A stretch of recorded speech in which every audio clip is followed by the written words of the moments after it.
नमस्कार, मी गिरीश निकम. साम रिपोर्ट या बुलेटिनमध्ये आपल्या सर्वांचं स्वागत आहे. आज दिवसभरात घडलेल्या अनेक महत्त्वाच्या बातम्यांचा वेध आपण या बुलेटिनच्या माध्यमातून घेणार आहोत. सुरुवातीलाच बातमी अक्षय शिंदे एन्काउंटर प्रकरणाबाबत. या प्रकरणी आता संबंधित पोलीस अधिकाऱ्यांवर गुन्हा दाखल करण्याचे आदेश मुंबई उच्च न्यायालयाने दिलेले आहेत. राज्य सरकारला मुंबई उच्च न्यायालयाने दणका दिलेला आहे. न्यायालयीन मित्र ॲडव्होकेट मंजुला राव यांनी अक्षय शिंदेचा मृत्यू हा कोठडीत झाला असून या प्रकरणी FIR दाखल करण्याचं मत व्यक्त केलं होतं. न्यायमूर्ती रेवती मोहिते डेरे आणि न्यायमूर्ती नीला गोखले यांच्या खंडपीठासमोर सुनावणी झाली. ठाणे गुन्हे शाखेचे वरिष्ठ पोलीस निरीक्षक संजय शिंदे, सहाय्यक पोलीस निरीक्षक निलेश मोरे, कॉन्स्टेबल अभिजित मोरे आणि हरीश तावडे आणि पोलीस चालक होते. तळोजा कारागृहातून ठाणे गुन्हे शाखेच्या कार्यालयात नेत असताना अक्षय शिंदेचा एन्काउंटर झाला होता.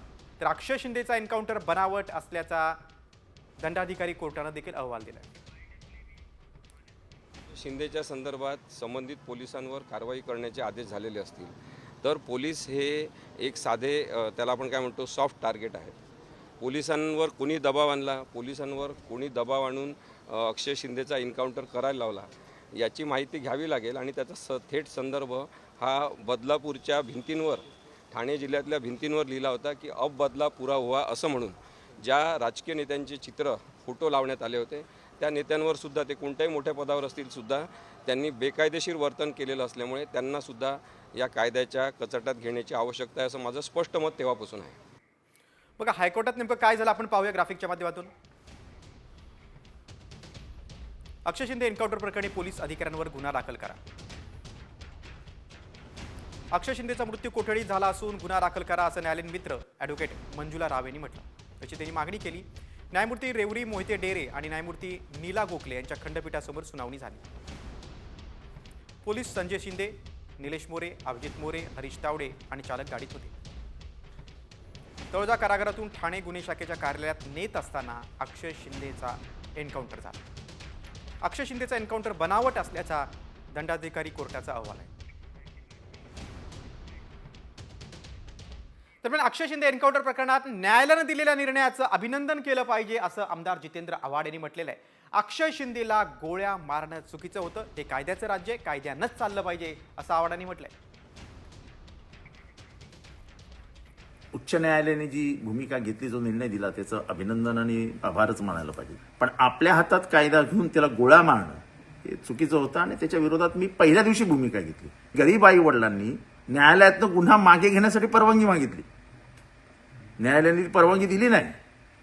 पण हे किती मोठं षडयंत्र आहे. हे कशासाठी करायचं? तुम्ही सरकारचे गुलाम नाही, हे पोलिसांनी कायम लक्षात ठेवावं. पोलिसांचे आदेश सरकारचे आदेश पाळायचे तर ते कायद्याच्या कक्षेत पाळायचे. कायद्याच्या बाहेर राहून बेकायदेशीर कृत्य करणं हे असं महागात पडतं. पुढची बातमी आता पुण्यातून. गर्भवती महिला मृत्यू प्रकरणी चौकशी समितीनं दीनानाथ मंगेशकर रुग्णालयावर ठपका ठेवलाय. रक्तस्राव सुरू असताना पेशंटला उपचाराविना 5.5 तास बसून ठेवल्याचं चौकशीत समोर आलंय. महिला आयोगाच्या अध्यक्षा रुपाली चाकणकर यांनी ही माहिती दिलेली आहे.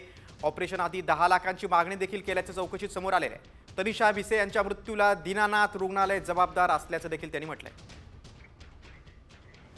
अजून 1 मिनिटांनी पेशंटची एंट्री हॉस्पिटलमध्ये दिसतीये.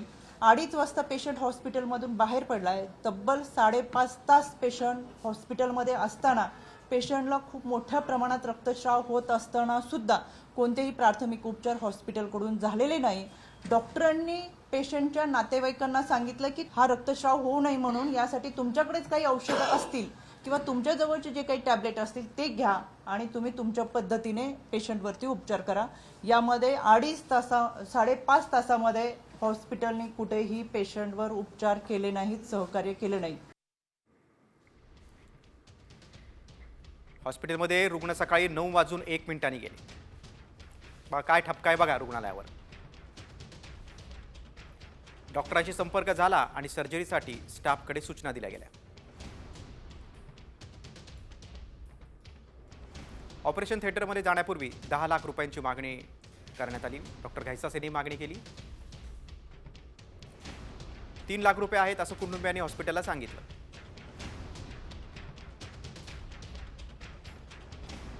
2:30 वाजता रुग्ण बाहेर पडले.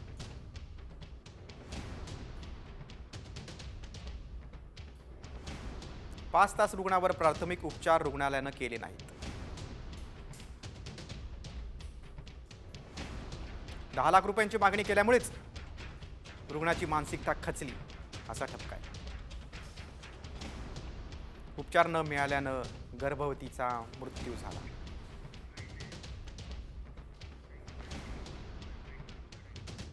तर या प्रकरणानंतर पुण्यातील दीनानाथ मंगेशकर रुग्णालयातील गर्भवती मृत्यू प्रकरणी डॉक्टर सुश्रुत घैसास यांनी अखेर राजीनामा दिलाय. हॉस्पिटल प्रशासनाची होणाऱ्या बदनामीमुळे राजीनामा दिल्याची माहिती घैसास यांनी दिलेली आहे. घैसास यांनी राजीनामा रुग्णालय प्रशासनाकडे सोपवलेला आहे. डॉक्टर घैसास यांनी तनिषा बिसे प्रकरणात उपचारासाठी 10 लाख रुपयांची अनामत रकमेची मागणी केली होती असा आरोप आहे.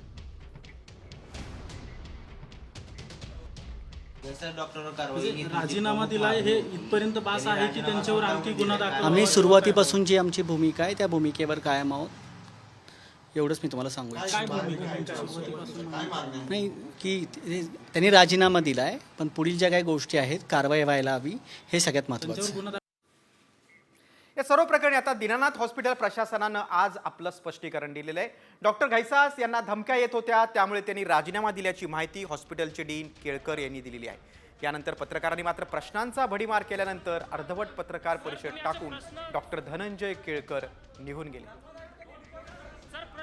धमक्यांचे फोन, समाज माध्यमांवर होणारी कठोर टीका व सामाजिक संघर्षग्रस्त तणावाचे वातावरण हे त्यांच्या स्वतःच्या सहन करण्याच्या पलीकडचे आहे व त्यांचा त्यांच्या आत्ताच्या रुग्णांच्या ट्रीटमेंटवर सुद्धा परिणाम होईल अशी त्यांना भीती वाटत आहे. या परिस्थितीमध्ये त्यांच्या वैद्यकीय विषयावर पुरेशा प्रमाणावर लक्ष केंद्रित करू शकत नाहीत, रात्री झोपू तर शकतच नाही आहेत. त्यामुळे इतर रुग्णांवर अन्याय होण्यापेक्षा तसेच आपल्या कुटुंबियांच्या सुरक्षिततेच्या व हिताच्या दृष्टीने त्यांनी दीनानाथ मंगेशकर रुग्णालयातील ते फक्त इथेच काम करतात आपल्या पदाचा राजीनामा दिलेला आहे. तर विरोधकांनी काय मागणी केली बघा. डॉक्टर सुश्रुत घैसास यांच्या विरोधात गुन्हा दाखल झाला पाहिजे अशी मागणी खासदार सुप्रिया सुळे यांनी केलेली आहे. सरकारनं थोडा संवेदनशीलपणा दाखवावा, राजीनाम्याने प्रश्न सुटत नाही असं सुळेंनी म्हटलेलं आहे. तर गर्भवतीचा मृत्यू प्रकरणाचा एक अहवाल प्राप्त झाला आहे. आणखी 2 अहवाल आल्यानंतर दीनानाथ रुग्णालयावर गुन्हा दाखल होईल अशी माहिती भाजपचे आमदार अमित गोरखे यांनी दिली. हॉस्पिटलची चूक आहे हे म्हणजे समोरच दिसतंय आणि त्याच्यामुळे पूर्णपणे त्यांच्यावर केस ही झालीच पाहिजे आणि ती 24 तासाच्या आत ॲक्शन आम्हाला या डॉक्टर आणि त्या सगळ्या ज्या लोकांमुळे ही हत्या झालेली आहे त्यांच्यावर झाली पाहिजे.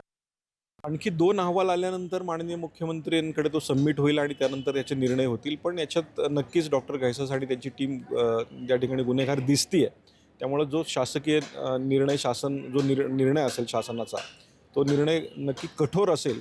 पण यातनं एकच दिसतंय की ज्या प्रकारे त्या ठिकाणी आंदोलनं झाली, तोडफोड झाली, याचं समर्थन मीही करणार नाही. लोकशाहीच्या मार्गाने आपण आंदोलनं केली पाहिजेत. आज मंगेशकर कुटुंबीय असेल, मंगेशकर हॉस्पिटल असेल, अनेक पेशंटला त्यांनी खऱ्या अर्थाने वाचवलेलं आहे. आणि पण एक गोष्ट ही जी डॉक्टर घैसास आणि त्यांच्या टीमकडनं घडली, त्या चुकीमुळे खरं तर ह्या सगळ्या हॉस्पिटलला भोगावं लागतं.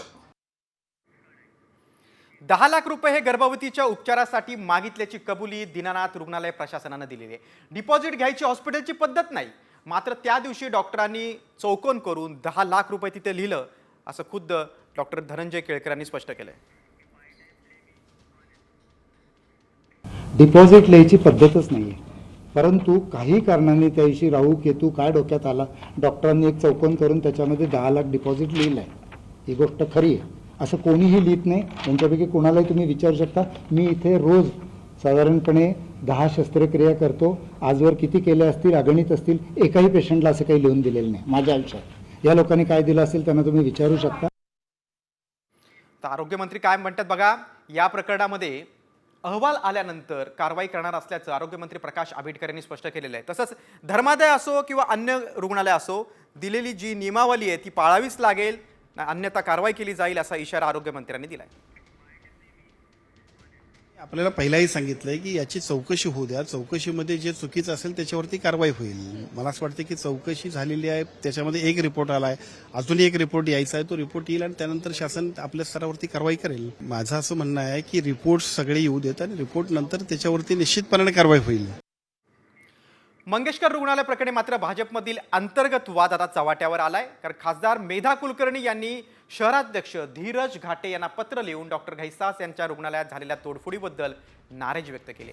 तर आपल्याला कुठलंही पत्र मिळालं नाही. मेधा कुलकर्णी यांनी बैठकीत मुद्दा मांडायला हवा होता असं म्हणत भाजपचे पुणे शहराध्यक्ष धीरज घाटेंनी देखील आपली नाराजी व्यक्त केली.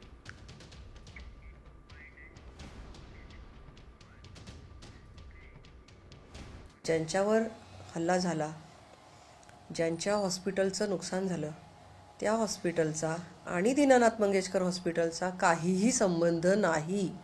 डॉक्टर सुश्रुत घैसास हे त्या हॉस्पिटलला प्रॅक्टिसही करत नाहीत. ते त्यांच्या आईवडिलांचं हॉस्पिटल आहे आणि तिथं त्यांचा काही संबंध नाही. ते तिथे राहत नाहीत, ते त्यांचं हॉस्पिटल नाही. त्या ठिकाणी जाऊन आंदोलन करणं कितपत संयुक्तिक आहे हा प्रश्न मी पत्रामध्ये विचारला आहे. असं कोणतंही पत्र मला मिळालेलं नाहीये, माझ्यापर्यंत आलेलं नाहीये, ते मी वाचलेलं नाहीये.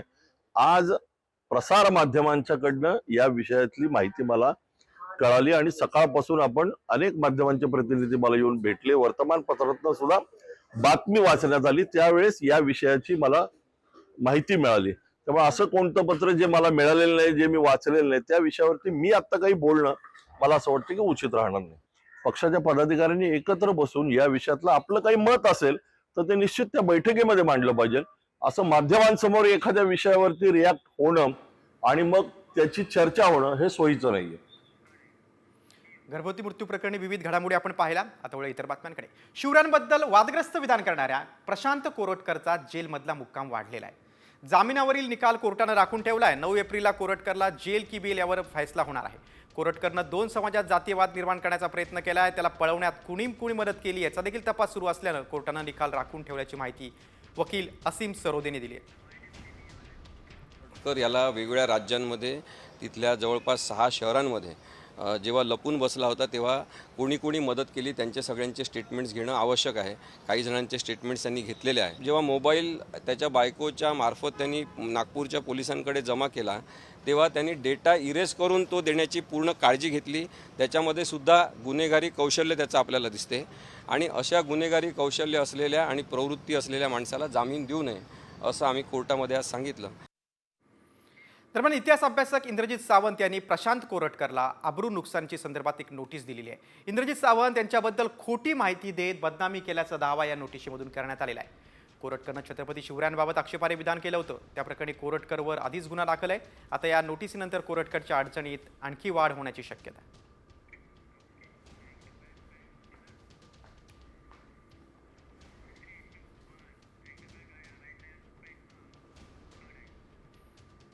राज्यातल्या बातम्यांचा वेध घेतल्यानंतर आता वळू आपण अर्थविश्वाकडे. जगभरातले शेअर बाजार कोसळल्यानं आता मंदीची भीती वर्तवली जाते. भारतीय आणि अमेरिकन बाजारात मंदीची शक्यता 60% वाढल्याचं अहवालात सांगण्यात आलंय. ट्रम्प यांनी जगभरातील शेअर बाजारांना हादरा दिलाय. त्यामुळे पुढचा मोठा धोका आता मंदीत दिसतोय. काय घडतंय ट्रम्प यांच्या टेरिफ वॉरमुळे पाहूयात या खास रिपोर्टमधून. जगाला मंदीनं ग्रासलं. बाजारपेठांना जबर फटका. लाखो बेरोजगार. गुंतवणूकदारांच्या कोटींचा चुराडा. एकाच दिवसात गुंतवणूकदारांच्या 16 लाख कोटींचा चुराडा. भारतीय रुपयाही घसरला. 2 दिवसात जागतिक बाजारपेठेत $5 ट्रिलियन नुकसान.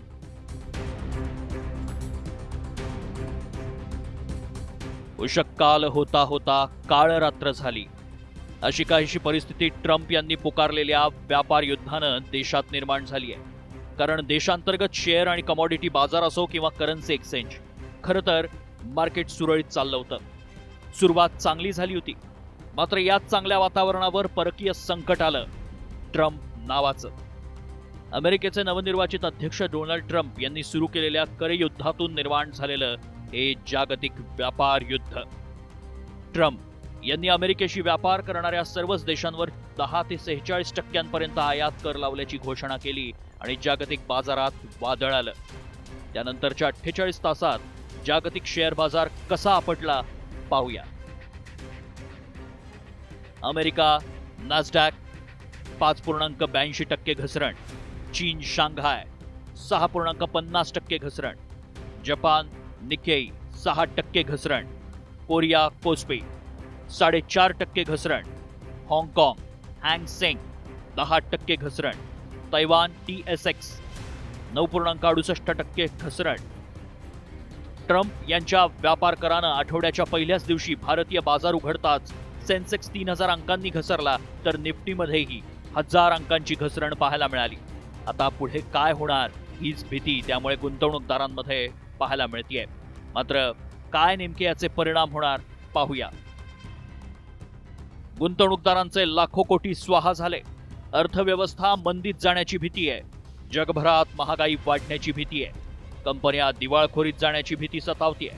नोकऱ्या कमी होतील, पगार वाढ होणार नाही अशी ही शक्यता आहे.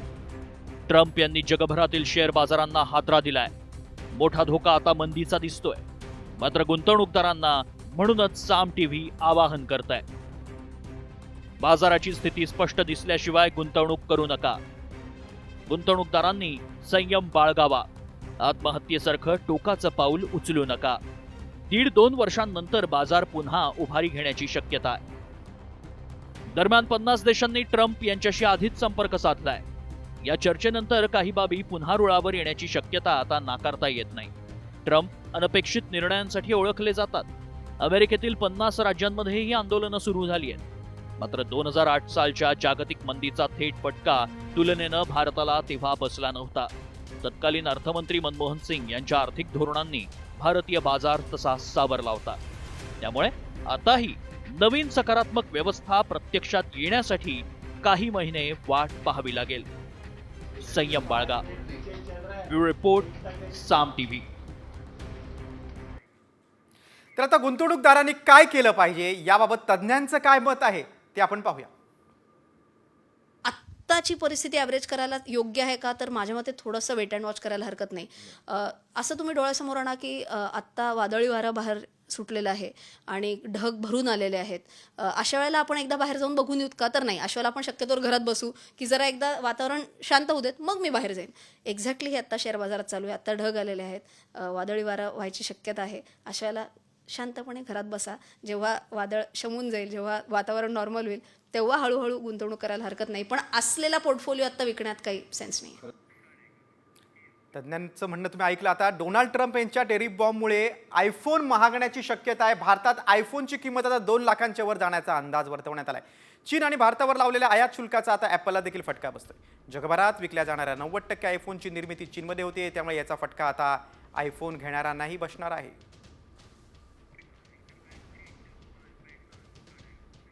ट्रम्प यांच्या धोरणाविरोधात अमेरिकन लोक रस्त्यावर उतरले, तर भारतात देखील अमेरिकेसारखी स्थिती निर्माण होऊ शकते. एवढंच नाही तर मोदी कार्यकाळ पूर्ण करतील याबाबत संजय राऊतांनी शंका व्यक्त केलेली आहे. त्याची कारणं काय आहेत पाहूयात या स्पेशल रिपोर्टमधून. मोदींची सत्ता जाणार की टिकणार?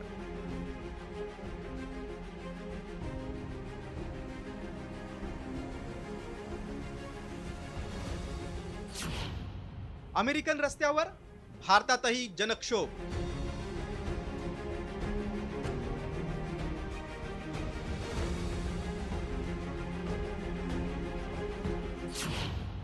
मोदींच्या कार्यकाळाबाबत राऊतांचा इशारा.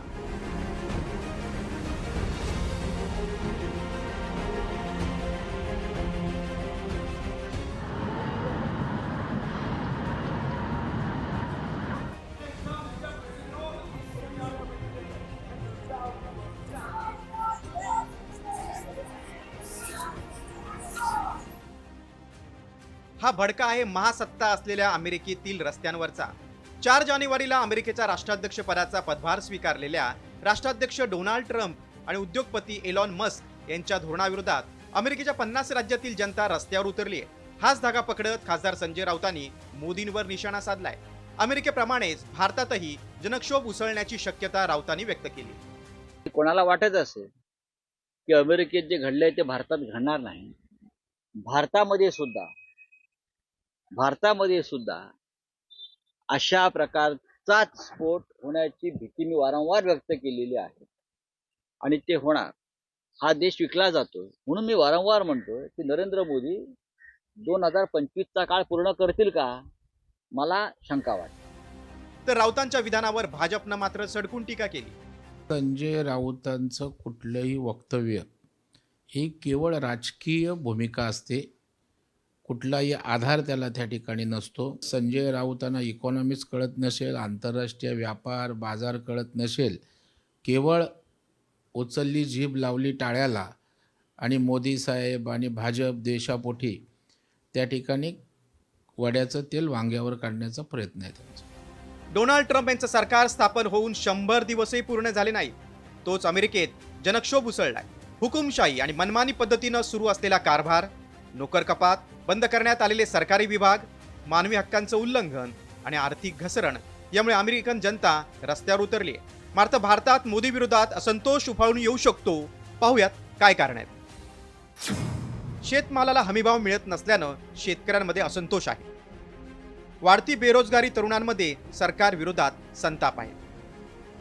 सरकारकडून उद्योगपती धार्जिनं धोरण आखलं जात असल्याची मध्यमवर्गीयांची भावना आहे. धार्मिक ध्रुवीकरणामुळे सामाजिक तेढ निर्माण होण्याचा धोका आहे.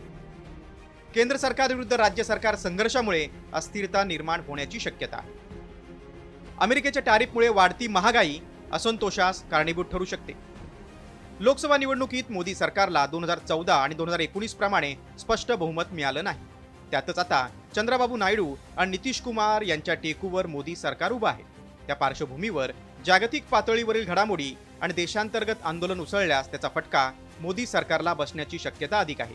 त्यामुळे अमेरिकी राष्ट्राध्यक्ष डोनाल्ड ट्रम्प यांनी भारतात लादलेल्या 26% टॅरिफ असो की महागाई, शेतकऱ्यांचे प्रश्न, बेरोजगारी या मुद्द्यांवर मोदी सरकार कशी रणनीती आखणार, त्यावरच सरकार टिकणार की गडगडणार हे स्पष्ट होणार आहे.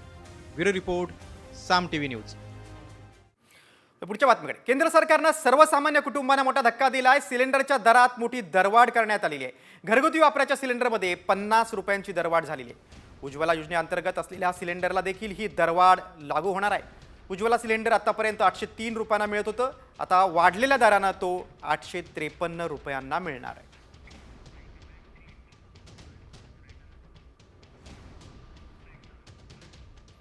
आता पुढच्या राजकीय बातमीकडे. विधान परिषदचे सभापती राम शिंदेंनी विधानसभा निवडणुकीत झालेल्या पराभवाचे उट्टे काढत रोहित पवारांना धक्का दिलाय. मात्र राम शिंदेंनी कोणती खेळी केलेली आहे पाहूयात या स्पेशल रिपोर्टमधून. शिंदेंचा डाव, रोहित पवार चितपट. नगरसेवक फुटले, कर्जतमध्ये सत्तेला सुरुंग. राम शिंदेंचा रोहित पवारांना धक्का. विधानसभा निवडणुकीतील निसटत्या पराभवानंतर राम शिंदेंनी अवघ्या 6 महिन्यातच रोहित पवारांना मोठा धक्का दिलाय. रोहित पवार समर्थक नगराध्यक्ष उषा राऊत यांच्या विरोधात अविश्वास प्रस्ताव आणत पवारांच्या एक हाती सत्तेला सुरुंग लावलाय. त्यावेळी नगरसेवकांनी उषा राऊतांवर गंभीर आरोप केलाय. कर्जत शहरामध्ये पाणी असेल, स्वच्छता असेल, लाईटचा प्रॉब्लेम असेल किंवा गटर योजनेच्या बाबतीतला काही विषय असेल, अशा सर्वच गोष्टीमध्ये थोड्या अडचणी बऱ्याच प्रमाणात या ठिकाणी झाल्यात आणि कुठेतरी आपण नागरिकाचं कोणाचं तरी देणं लागतो. या हिशोबाने आज या ठिकाणी त्यांना विनंती करूनही नगराध्यक्षांनी राजीनामा न दिल्यामुळे आम्ही सर्वांनी मिळून या ठिकाणी आज त्यांच्यावरती अविश्वासाचा प्रस्ताव या ठिकाणी दाखल केलेला आहे. दुसरीकडे काँग्रेस, भाजप आणि पवारांच्या राष्ट्रवादीच्या नगरसेवकांनी राम शिंदेंसोबत गुप्त बैठक घेतली. तर या बैठकीच्या वृत्ताला राम शिंदेंनी दुजोरा दिलाय. या बैठकीनंतर नगरसेवकांनी थेट उषा राऊत यांच्या विरोधात अविश्वास ठराव दाखल केला. तर रोहित पवारांनी राम शिंदेंवर हल्लाबोल केलाय. मला असं वाटतं की कुठंतरी सत्ता मिळवल्याच्या नंतर जनतेचा विश्वास राखण्यामध्ये आणि सदस्यामध्ये एक वाक्यता ठेवण्यामध्ये स्थानिक जे लोकप्रतिनिधी नेतृत्व करतात त्यांनी तो विश्वास गमावलेला आहे आणि त्यामुळे विश्वास नेतृत्वावरती राहिला नाही आणि म्हणून हा अविश्वास आज जिल्हाधिकाऱ्याकडे सादर झालेला आहे. डिसेंबर 2022 मध्ये कर्जत नगर पंचायतीची निवडणूक झाली. या निवडणुकीत रोहित पवारांनी राम शिंदेंच्या नेतृत्वाखालील भाजपच्या पॅनलचा धुव्वा उडवला. त्यानंतर राष्ट्रवादीच्या उषा राऊत यांना नगराध्यक्ष बनवण्यात आलं. मात्र 17 सदस्य असलेल्या कर्जत नगर पंचायतीत पक्षीय बलाबल नेमकं कसं होतं ते पाहूया. शरद पवारांचा राष्ट्रवादी काँग्रेस पक्ष 12 नगरसेवक, काँग्रेसचे 3 आणि भाजपचे 2 नगरसेवक. विधानसभा निवडणुकीतील पराभवानंतर भाजपनं राम शिंदेंना विधान परिषदेच्या सभापती पदाची संधी दिली.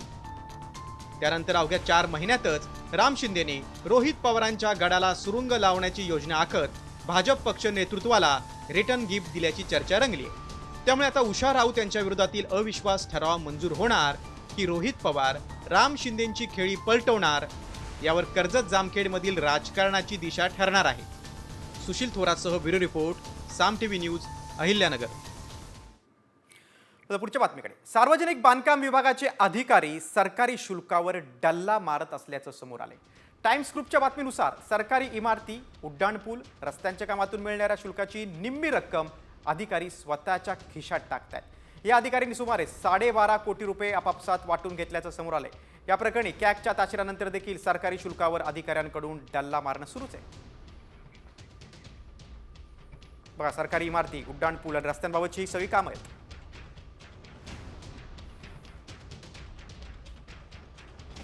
रेखाचित्र, अंदाजपत्रक तपासणे, तांत्रिक मान्यता देण्यासाठी शुल्क आकारणी,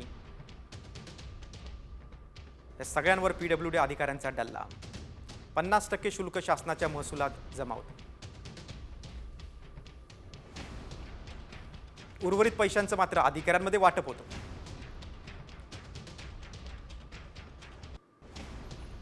$12.5 कोटी अधिकाऱ्यांनी पैसे वाटून घेतले असा गंभीर आरोप. पुढच्या बातमीकडे. भाजपचे मंत्री गणेश नाईकांनी एकनाथ शिंदेंच्या स्वप्नालाच सुरुंग लावलेला आहे. शिंदेंचा ड्रीम प्रोजेक्टला नाईकांनी स्थगिती दिलेली आहे. मात्र हे सगळं प्रकरण काय आहे आणि महायुतीच्या नेत्यांनी त्यावर आता काय प्रतिक्रिया दिलेली आहे पाहूयात या स्पेशल रिपोर्टमधून. शिंदे नाईक वाद पेटला. शिंदेंच्या स्वप्नाला नाईकांचा सुरुंग. साताऱ्यातील प्रोजेक्टला नाईकांचा ख्वाडा. एकनाथ शिंदे विरुद्ध गणेश नाईक वाद शिगेला पोहोचलाय. आधीच ठाण्यात जनता दरबार घेण्याचं जाहीर करून गणेश नाईकांनी शिंदेंना बालेकिल्ल्यातच आव्हान दिलंय. तर दुसरीकडे सातारा जिल्ह्यातील मुनावळे जलपर्यटन केंद्राला स्थगिती देत वनमंत्री गणेश नाईकांनी उपमुख्यमंत्री एकनाथ शिंदेंच्या स्वप्नालाच सुरुंग लावलाय. मात्र त्यासाठी नेमकं काय कारण देण्यात आलंय ते पाहूया. मुनावळे हे केंद्रीय वन पर्यावरण मंत्रालयाकडून इको सेन्सिटिव्ह झोन जाहीर झाले. मुनावळे जलपर्यटन केंद्राच्या 16 परवानग्या प्रलंबित आहेत. वन विभागाची संबंधित परवानग्या न मिळाल्यानं प्रकल्पाला स्थगिती देण्यात आली. ना हरकत प्रमाणपत्र मिळाल्याशिवाय प्रकल्प सुरू करू नये असं वन विभागाचे आदेश आहेत. मात्र महायुती सरकारमध्ये सगळं काही आलबेल नसून परवानग्या बाकी असल्यानं स्थगिती मिळाल्याचं सांगण्यात आलंय. नाही, कोण सांगितलं तुम्हाला स्टे दिलाय? गणेश नाईकने सांगितलं? मुख्यमंत्र्यांनी सांगितलं? नाही. काही टेक्निकल ज्या गोष्टी असतात, NOC त्याच्या यावं लागतात, अनेक मान्यता त्याला घ्यावं लागतात. ती एखादी मान्यता यायचं बाकी असेल म्हणून काम थांबलेलं आहे. हा ड्रीम प्रोजेक्ट आहे, हा पूर्ण होणार आहे. त्याला कोणीही विरोध केलेला नाही किंवा कोणी त्याला अडवलेलं नाही. हे संभ्रम निर्माण होतोय. फक्त गणेश नाईक आणि एकनाथ शिंदे साहेबांचा प्रोजेक्ट थांबवला असं काही झालेलं नाही आहे. आता नेमका प्रोजेक्ट होत असताना काही परवानग्या राहिल्या असतील तर त्या ठिकाणी त्या संदर्भात गणेश नाईक साहेबांनी किंवा वन मंत्रालयानं कळवलं असेल. परंतु परवानग्या विना काही करणं हे उचित नाही आणि त्याच्यामुळे शिंदे साहेबांच्या प्रकल्पाला अडथळा न होता वनमंत्र्यांकडून काही त्या ठिकाणी लागलं तर निश्चितच त्याची मदतच होईल. आमच्यामध्ये वादविवाद होण्याचं काही कारण नाही. महायुती सरकार स्थापन झाल्यानंतर भाजपनं गणेश नाईकांकडे ठाण्याचं संपर्क मंत्रीपद दिलं. एवढंच नाही तर गणेश नाईकांनीही दर 3 महिन्याला एकनाथ शिंदेंच्या बालेकिल्ल्यात जनता दरबार घेण्याचं जाहीर केलंय. त्यामुळे भाजप आणि शिंदेंमध्ये वादाची ठिणगी पडली. त्यातच आता गणेश नाईकांनी शिंदेंच्या ड्रीम प्रोजेक्टला स्थगिती दिल्यानं हा वाद आणखीन चिघळण्याची शक्यता आहे.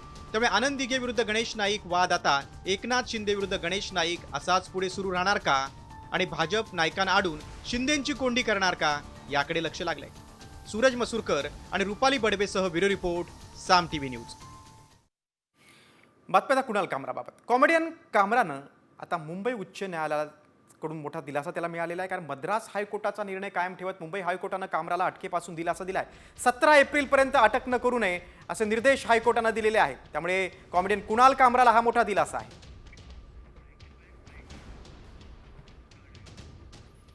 दरम्यान दुसरीकडे कुणाल कामरानं बुक माय शोला एक आता पत्र लिहिलेलं आहे. माझे शो बुक माय शोवरून काढू नका अशी विनंती कामरानं केलेली आहे. माझे शो काढायचे असतील तर मला प्रेक्षकांचे नंबर द्या अशी मागणी देखील त्यानं केलेली आहे. शिंदेसेनेच्या कार्यकर्त्यांनी बुक माय शोला पत्र लिहून कामराचे सगळा जुना कंटेंट काढायला लावला होता आणि बुक माय शोनं कामराचा सगळा जुना कंटेंट देखील काढलाय आणि कलाकारांच्या यादीतून त्याचं नाव देखील हटवलंय.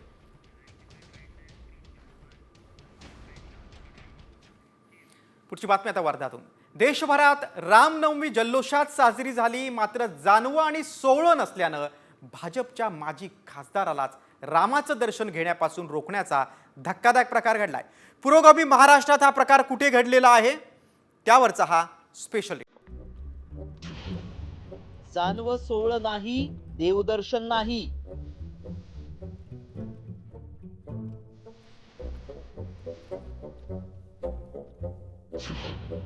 माजी खासदारालाच रामाची पूजा नाकारली.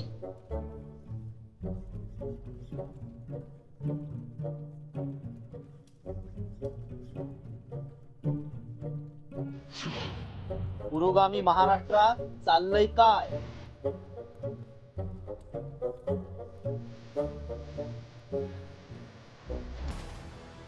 एकीकडे माणूस थेट मंगळावर जाण्याच्या गोष्टी करत असताना स्वतःला पुरोगामी म्हणवणारा महाराष्ट्र मात्र अजूनही जानवं सोहळ्यात अडकल्याचं दिसतंय.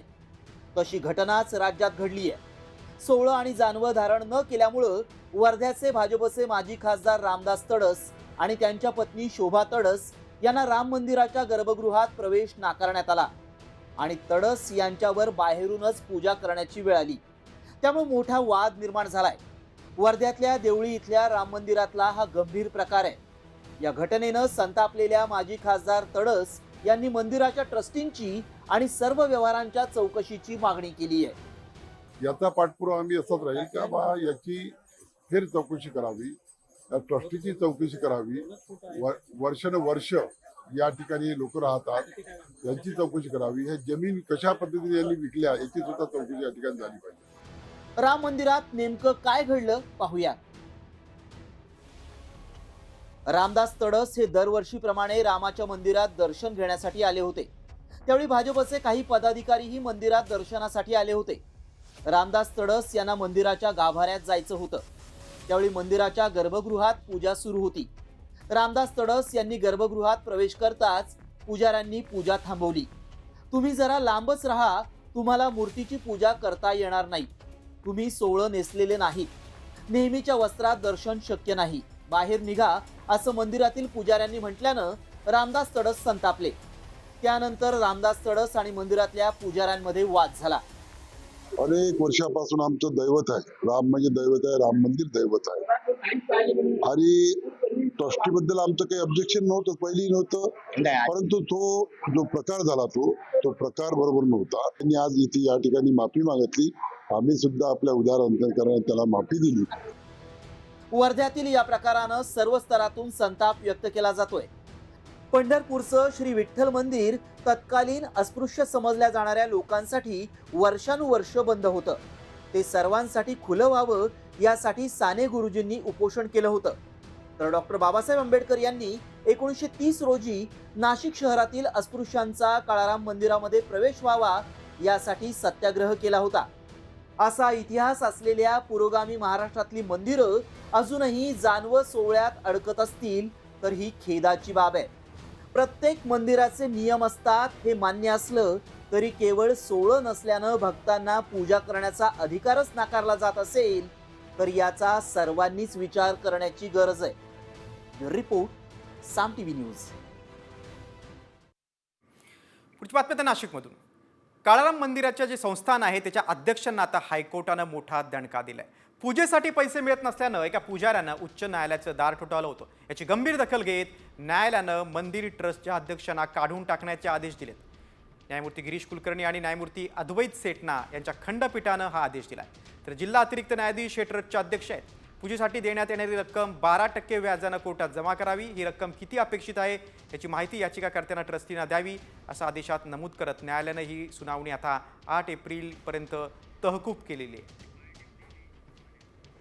अशी होती की अध्यक्षांनी पत्र दिलं असताना सुद्धा की आमचे निविदेचा महिना आवर्तन पद्धतीने आमच्याकडे येतो, तर तो त्यांनी आम्हाला जागा द्यायला नकार देऊन घटनेचं उल्लंघन केल्यामुळे आम्ही संबंधित विभागाला तक्रार दिली होती. त्या तक्रारीचं निवारण करून शहानिशा करून ही कारवाई झालेली आहे व अध्यक्षांना तिथून त्या पदावरनं हटवण्यात आलं.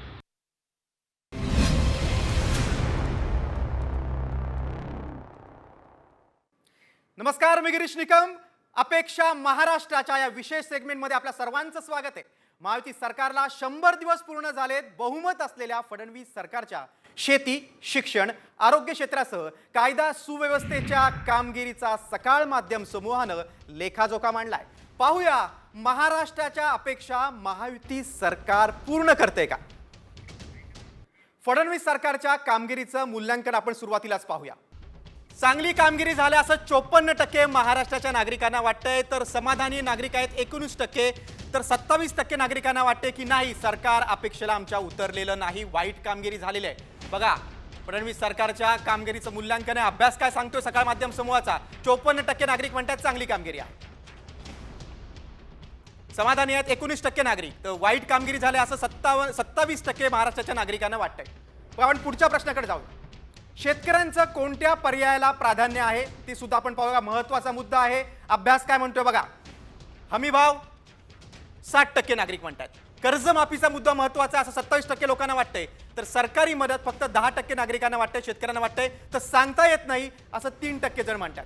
पण मात्र हमीभावाचा मुद्दा 60% सगळ्यात महत्त्वाचा आहे. पुढच्या प्रश्नाकडे जाऊया आपण आता. सरकारनं कोणत्या क्षेत्राला प्राधान्य देणं अपेक्षित आहे? बघा, ग्राफिक्स बघा.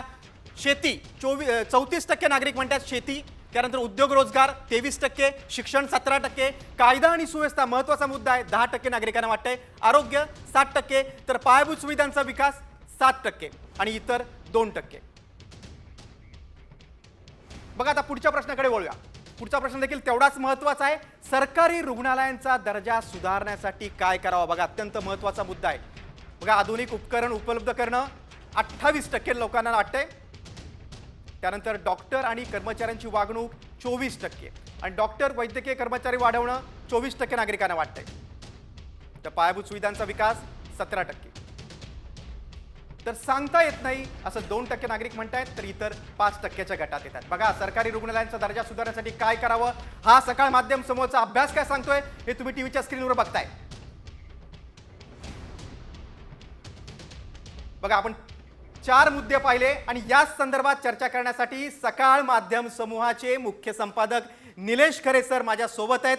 सर, तुम्हाला वाटतंय का 54% नागरिक म्हणतात की चांगली कामगिरी फडणवीस सरकारची आहे, म्हणजे मेरिटवर पास झाले सरकार? तुमचं मत काय? मुळात हे सरकार पास झालंय की नापास झालंय याचा निकाल हा निवडणुकांमध्ये लागलेला आहे. अगदी बरोबर. आणि त्यामध्ये 70% मार्क या सरकारला अगोदरच पडलेले आहेत. साधारण तितकेच 70 ते 72% गुण जे आहेत ते या ठिकाणी सरकारच्या बाजूने येताना पाहायला मिळत आहेत. मुळात समाधानी आहोत 54% लोक म्हणतात आणि उर्वरित म्हणतात की हो, कामगिरीबरोबर आम्ही चांगली आहे. 54% चांगली म्हणतात आणि समाधानी साधारण 19% म्हणतात.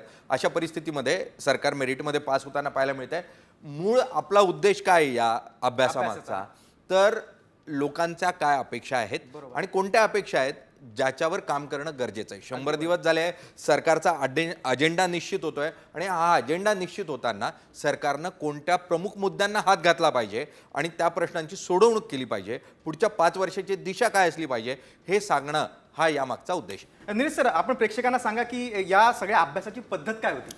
मुळात आपण उच्च मध्यमवर्गीय उच्च वर्ग अशा विविध क्षेत्रामध्ये आणि ग्रामीण आणि शहरी या भागातल्या लोकांमध्ये 7,000 मतं जाणून घेण्याचा प्रयत्न केला आणि त्यातून हा अभ्यास केलेला आहे. आणि या अभ्यासातून मुख्यतः जनमानसाचा कल काय, कोणते प्रमुख प्रश्न त्यांना वाटतात हे सांगण्याचा प्रयत्न आपण या ठिकाणी करतोय. आणि त्यामुळे या अभ्यासातून मुळात जी एक ब्ल्यूप्रिंट तयार करायची आहे, जो एक फ्युचर प्लॅन तयार करायचा, एक विजन द्यायचं आहे, ते विजन देण्याचा एक छोटेखानी प्रयत्न. मला वाटतं सर, या अभ्यासातून जनमत देखील समोर येते लोकांना. अगदी बरोबर. आपण पुढच्या प्रश्नांकडे वळूया.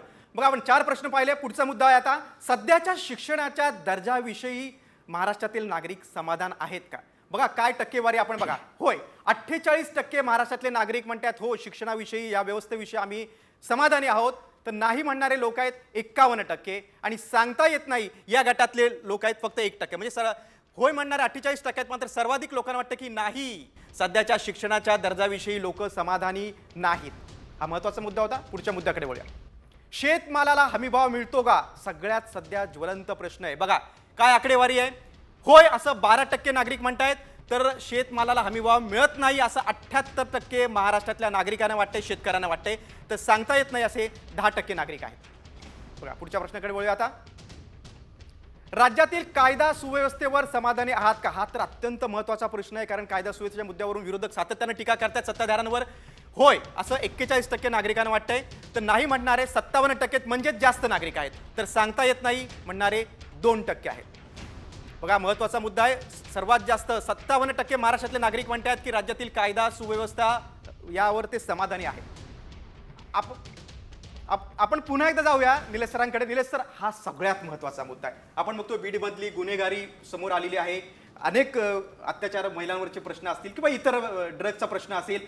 एकूणच आपण पाहिलं तर गेल्या 4 ते 5 महिन्यात गुन्हेगारीचा मुद्दा अक्षरशः ऐरणीवर आलेला आहे. आणि आपली जी आकडेवारी सांगते तो लोक समाधानीत म्हणतात. नाही आपण चुकताय कुठेतरी. नाही असं 51% नाही, आणि होय 48%. 48%. सगळे जास्त अगदी नागरिक जवळपास जवळपास स्वरूपामध्ये थोडासा आहे. फरक आहे. आणि 3% चा फरक या आहे. परिस्थितीमध्ये, कारण 100 दिवसाचंच सरकार आहे, बरोबर. 100 दिवसाच्या सरकारमध्ये बीड प्रकरण असो, पुण्यातलं बलात्कार प्रकरण असो, किंवा वेगवेगळ्या ज्या घटना समोर आल्या आहेत, त्यातून एक जनमानस निश्चितपणे तयार होताना पाहायला मिळतंय.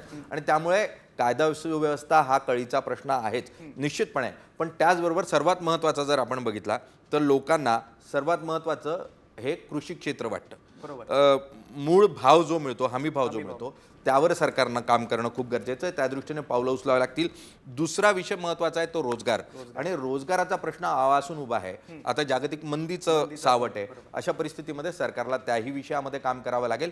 आणि या दोघं प्रश्नांची सोडवणूक करायची असेल तर त्यासाठी कायदा सुव्यवस्था चांगली असणं गरजेचं आहे. जर रोजगार आणायचे असतील तर आपल्याला कायदा सुव्यवस्था ठेवावी लागेल. आणि त्यामुळे कायदा सुव्यवस्थेवर निश्चितपणे नाराजी पाहायला मिळते. या ठिकाणी काही सुधारणा येत्या काळात कराव्या लागतील. कडक पावलं उचलावी लागतील. गृहमंत्री असो, मुख्यमंत्री असो, उपमुख्यमंत्री असो, सातत्यानं इशारा देत आहेत की तुम्ही जवळचे असाल, राजकीय कार्यकर्ते असाल, तरीही तुम्हाला सोडलं जाणार नाही. आणि हीच भूमिका घेऊन येत्या काळामध्ये कारवाई होताना पाहायला मिळाली तर निश्चितपणे ही परिस्थिती सुधारताना पाहायला मिळेल. अगदी बरोबर आहे सर. आणि आपण प्रेक्षकांना एक आठवण करून देऊ, आपल्या सामच्या प्रेक्षकांना, की आपला हा जो सगळा अभ्यास आहे सकाळ माध्यम समूहाचा, जे सगळे 35 प्रश्न आहेत त्यांची उत्तरं तुम्हाला उद्याच्या दैनिक सकाळच्या वर्तमानपत्रामध्ये तुम्हाला अगदी सविस्तरपणे तुम्हाला सगळे आकडेवारी सगळी वाचायला मिळणार आहे, सगळ्या 35च्या 35 प्रश्नांची. अगदी पूर्ण जो अभ्यास आहे तो उद्या दैनिक सकाळमध्ये प्रकाशित होईल. महाराष्ट्रातल्या प्रत्येक अंकामध्ये हा अभ्यास जो आहे तो तुम्ही सविस्तरपणे वाचू शकाल आणि अभ्यासू शकाल. इतकंच नाही, सरकार दरबारी, सरकारच्या जवळ असलेली जी लोक आहेत त्यांच्यासाठी हा अभ्यास अत्यंत महत्त्वपूर्ण असेल. कारण त्यातूनच सरकारची भूमिका आणि येत्या काळातलं जे विजन सरकारला मांडायचं आहे 5 वर्षाचं ते निश्चित व्हायला मदत होऊ शकते. म्हणून त्यामुळे उद्याचा दैनिक सकाळ घ्यायला विसरू नका. अपेक्षा महाराष्ट्राच्या विशेष सेगमेंट नंतर त्यामुळे राज्यातल्या इतर बातम्यांकडे. बातमी चंद्रपूरमधून. भाजपच्या स्थापना दिनाच्या कार्यक्रमातच मुख्यमंत्री देवेंद्र फडणवीसांच्या काकू शोभा फडणवीसांनी थेट आमदार सुधीर मुनगंटीवारांना लक्ष केलेलं आहे. शोभा फडणवीस नेमकं काय म्हणाल्या? भाजपची खरंच काँग्रेस झाली आहे का? पाहूयात या स्पेशल रिपोर्टमध्ये. चंद्रपुरात पक्षाचे 2 कार्यक्रम. भाजपची काँग्रेस झाली आहे. फडणवीसांच्या मुनगंटीवारांना कानपिचक्या. राज्यात महायुतीची सत्ता आली, मात्र भाजपच्या स्थापना दिनानिमित्त चंद्रपूरमध्ये सुधीर मुनगंटीवार आणि किशोर जोरगेवार यांनी वेगवेगळे कार्यक्रम आयोजित केले आणि त्यातून भाजपमधील दुफळी समोर आली. नेमका हाच धागा पकडून मुख्यमंत्री देवेंद्र फडणवीसांच्या काकू शोभा फडणवीसांनी सुधीर मुनगंटीवार यांचं नाव न घेता त्यांना कानपिचक्या देत भाजपची काँग्रेस झाली असल्याचा टोला लगावला.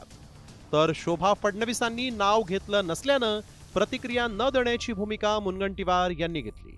आज या ठिकाणी एवढा मोठा मेळावा आहे, का मोठ्या मनाने समोर येत नाही, का दुसरा मेळावा घेता? ह्याच्यामध्ये लोकांच्या मनामध्ये काय निर्माण होतं?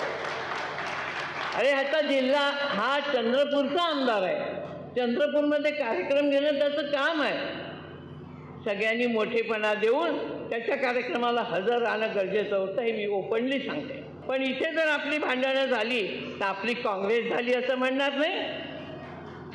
म्हणून आपल्याला आपली काँग्रेस होऊ द्यायची नाही आहे. राज्यात महायुतीची सत्ता आली, मात्र भाजप नेतृत्वानं ज्येष्ठ नेते सुधीर मुनगंटीवारांना मंत्रिपदापासून दूर ठेवलं. त्यामुळे सुधीर मुनगंटीवार नाराज असल्याची चर्चा आहे. तर अर्थसंकल्पीय अधिवेशनादरम्यान मुनगंटीवारांनी सरकारलाच घरचा आहेर दिलाय. कायदा सुव्यवस्थेवर प्रश्नचिन्ह निर्माणच होईल ना. जर पत्रकारांना इंटरव्ह्यू द्यायला तो सापडतो आणि पोलिसांना सापडत नसेल तर पत्रकारांचा पी मोठा की पोलिसांचा पी मोठा की पैशाचा पी मोठा, हा विचार तर केला पाहिजे ना. चंद्रपूरमध्ये किशोर जोरगेवार आणि हंसराज अहिर विरुद्ध सुधीर मुनगंटीवार असा एक सुप्त संघर्ष आहे. त्यातच लोकसभा निवडणुकीत पक्षांतर्गत दुहीचा फटका मुनगंटीवारांना बसल्याची ही चर्चा आहे. आधी मंत्रिपदापासून दूर ठेवणं आणि आता भाजपच्या ज्येष्ठ नेत्यांकडून दिल्या जाणाऱ्या कानपिचक्या यामुळे मुनगंटीवारांची कोंडी झाली आहे. आता मुनगंटीवार स्थानिक नेत्यांशी जुळवून घेत पक्षातील आपलं स्थान बळकट करणार की पक्षांतर्गत वादात अडकून पडणार याकडेही लक्ष लागलंय. संजय तुमरामसह ब्युरो रिपोर्ट, साम टीव्ही न्यूज, चंद्रपूर.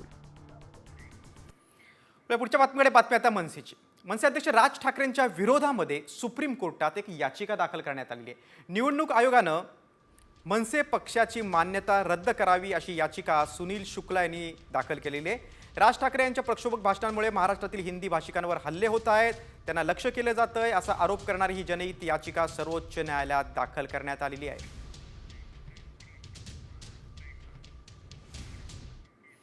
पुढच्या बातमीकडे. मंत्र्यांच्या खासगी सचिवांना गेल्या 4 महिन्यांपासून पगारच मिळाला नसल्याची धक्कादायक माहिती आता समोर आलेली आहे.